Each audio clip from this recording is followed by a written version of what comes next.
Subscribe करें हमारा official YouTube channel और बेल आइकन दबाकर पाएं सभी नोटिफिकेशन। उत्तर प्रदेश विधानसभा चुनाव को लेकर प्रदेश की सियासी हलचल अब काफी तेज हो चली है। तमाम पार्टियां आगामी चुनाव को लेकर रणनीति बनाने में जुटी हैं और जनता के बीच पहुंचकर वादों और दावों का सिलसिला भी शुरू हो गया है। सीएम योगी आदित्यनाथ भी सरकार की उपलब्धियों को लेकर जनता के बीच पहुंच रहे हैं और अलग अलग इलाकों में करोड़ों की कई विकास परियोजनाओं का भी उद्घाटन कर रहे हैं। इसी कड़ी में आज सीएम योगी कई जिलों का दौरा करेंगे और इस दौरान उनके साथ केंद्रीय मंत्री नितिन गडकरी भी मौजूद रहेंगे। वहीं लखनऊ में कांग्रेस स्क्रीनिंग कमेटी की अहम बैठक हो रही है। बैठक की अध्यक्षता पार्टी महासचिव प्रियंका गांधी वाड्रा करेंगी। बैठक में आगामी विधानसभा चुनाव की रणनीति और महिलाओं को 40% आरक्षण के तहत टिकट देने के मुद्दे पर चर्चा होगी। इधर समाजवादी पार्टी के मुखिया अखिलेश यादव और बीएसपी सुप्रीमो मायावती ने भी अपना चुनावी अभियान तेज कर दिया है। उत्तर प्रदेश से संपादक प्रदीप विश्वकर्मा हमारे साथ जुड़ गए हैं। प्रदीप जी, ठंड जैसे जैसे बढ़ रही है, चुनावी सरगर्मियां देखें तो गर्मी और लगातार बढ़ती जा रही है। रैलियों की बात करें, चाहे आप उत्तर प्रदेश के सीएम योगी आदित्यनाथ को देखिए, चाहे आप अखिलेश यादव को देखिए या फिर प्रियंका गांधी वाड्रा को देखिए, इन्होंने माहौल में गर्माहट पैदा कर दी है इस वक्त। बिल्कुल रेनू, ठीक कहा आपने। यहाँ पर पछुआ हवा चल रही है, शीतलहर चल रही है और अभी अगले 2 दिन तक इस शीतलहर के चलने की संभावनाएं हैं, जैसा कि मेट डिपार्टमेंट प्रिडिक्ट कर रहा है। लेकिन सियासत इतनी गर्मा गई है, उसकी गर्मी इतनी तेज़ है कि शायद आपको ठंडक महसूस ना हो। सारी राजनीतिक पार्टियाँ अपने अपने स्तर पर भरपूर काम कर रही हैं। कांग्रेस की बात करें तो प्रियंका गांधी वाड्रा यहाँ लगातार जमी हुई हैं और वो महिलाओं को 40% आरक्षण दिलाने को लेकर के लगातार कोशिश कर रही हैं और एक बार फिर आज लखनऊ में वो बैठक करेंगी और इसको इम्प्लीमेंट कराने की कोशिश करेंगी। वहीं बात भारतीय जनता पार्टी की करें तो योगी लगातार मेहनत कर रहे हैं, सुबह से शाम तक अनेक कार्यक्रमों में शिरकत करते हैं, लोकार्पण करते हैं और शिलान्यास करते हैं। आज भी कम से कम 6 कार्यक्रम हैं उनके भी। गोरखपुर से उन्होंने इसकी शुरुआत किया है। गोरखपुर में जो लोग उनसे मिलने के लिए आए थे, जो समस्याएं थी, उसको सुना उन्होंने और अपने अधिकारियों को आदेश दिया कि इन समस्याओं का तुरंत निस्तारण किया जाए, निराकरण किया जाए। दिन में वो नितिन गडकरी के साथ में रहेंगे, कई चंदौली जाएंगे, मिर्ज़ापुर जाएंगे, कई जगह पर वो हज़ारों करोड़ की योजनाओं का शिलान्यास करेंगे और अंतिम कार्यक्रम होगा उनका लखनऊ में रेजिडेंसी में। रेजिडेंसी वो प्लेस है रेनू जो आज़ादी का एक बहुत ही महत्वपूर्ण स्थान है। ये वो प्लेस है जहाँ पर अंग्रेज़ 200 की संख्या में अंग्रेज बचे हुए थे। इसको सब तरफ से घेर लिया था 1857 की क्रांति के समय में, लेकिन सारे पूरे लखनऊ में कब्जा हो गया था, लेकिन रेजिडेंसी पर कब्जा नहीं कर पाए थे। उसी रेजिडेंसी में आज 1947 से लेकर के 1857 से लेकर के 1947 तक की पूरी एक लेजर शो से यहाँ पर कथा व्यथा दिखाई जाएगी और करीब 500 ड्रोन के तहत ये पूरी व्यथा कथा यहाँ पर दर्शाई जाएगी। तो एक और जहाँ योजनाओं का लोकार्पण और शिलान्यास हो रहा है, तो वहीं इतिहास को भी दोहराने की बात की जा रही है, बताया जा रहा है कि कैसे हमारा इतिहास था। बिल्कुल। और इसके साथ ही साथ हम समाजवादी पार्टी की बात करें तो अखिलेश यादव, जिनके करीबियों के घर में इनकम टैक्स के छापे पड़े हैं, लेकिन अब वो और तेज़ी से मुखर होकर के सामने आ रहे हैं। उन्होंने साफ कह दिया है कि हमारे घर में ईडी और सीबीआई अभी इंतज़ार कर रही है, वो भी शायद आ जाएगी कुछ दिन बाद। और इसके साथ साथ में उन्होंने एक और बड़ा आरोप लगाया है कि हमारे फ़ोन टैप हो रहे हैं, मुख्यमंत्री खुद हमारे फ़ोन टैपिंग करा करके उसको सुनते हैं। तो ये राजनीतिक गर्मियाँ लगातार चल रही हैं। और साथ ही साथ बहुजन समाज पार्टी की बात करें तो बसपा के नंबर 2 मुखिया यानी कि सतीश चंद्र मिश्रा अपनी मुहिम को आगे जारी रखे हुए हैं।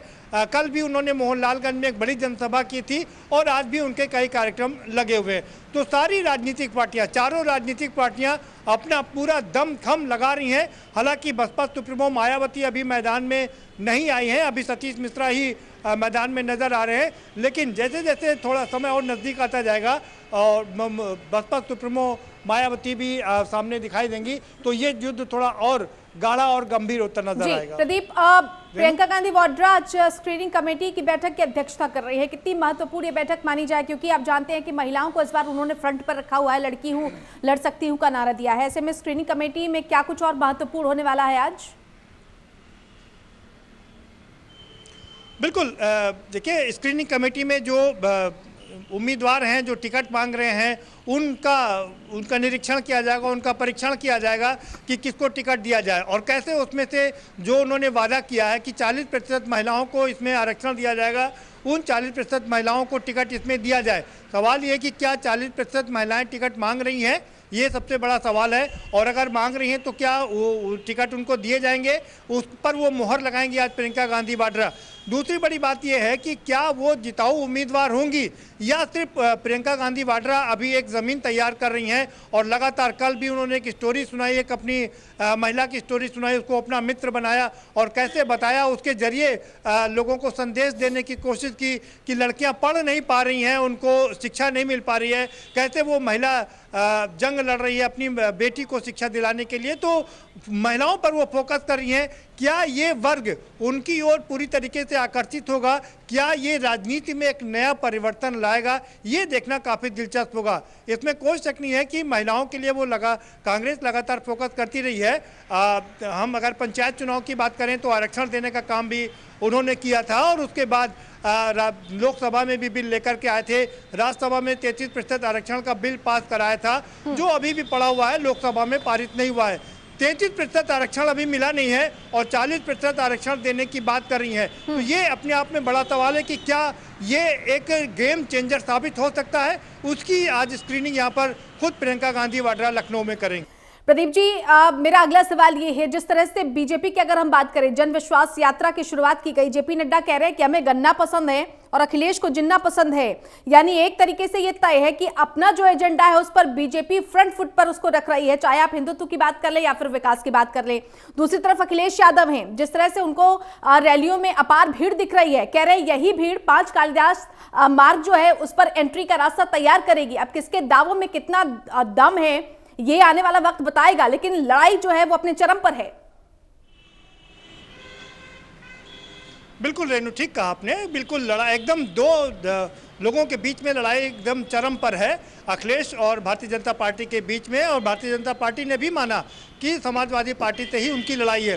दरअसल ये बड़ी सोची समझी रणनीति के तहत ये सब किया गया था, क्योंकि भारतीय जनता पार्टी को पता है कि अल्पसंख्यक जितने भी हैं मुस्लिम वो उधर जाएंगे और इस प्रकार से वो वोटों का ध्रुवीकरण कराने में कामयाब हो जाएगी।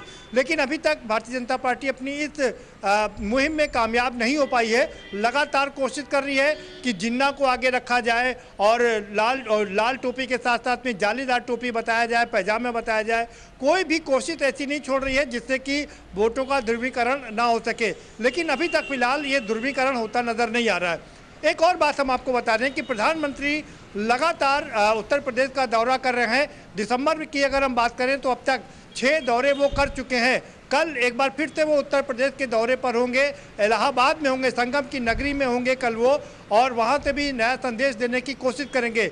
अगले 10 दिन में वो 4 बार और उत्तर प्रदेश में होंगे। यानी कि जो 6 क्षेत्र हैं वहाँ तो वो रैलियाँ कर चुके हैं, जनसभाएं कर चुके हैं, लोगों को संदेश दे चुके हैं, चाहे वो गोरखपुर हो, चाहे वो बलरामपुर हो या दूसरे तमाम जगह पर वो जा चुके हैं। अभी कल वो इलाहाबाद में रहेंगे, संगम की नगरी में रहेंगे और उसके बाद में 4 और उनकी विजिट यहाँ पर उत्तर प्रदेश में होनी है।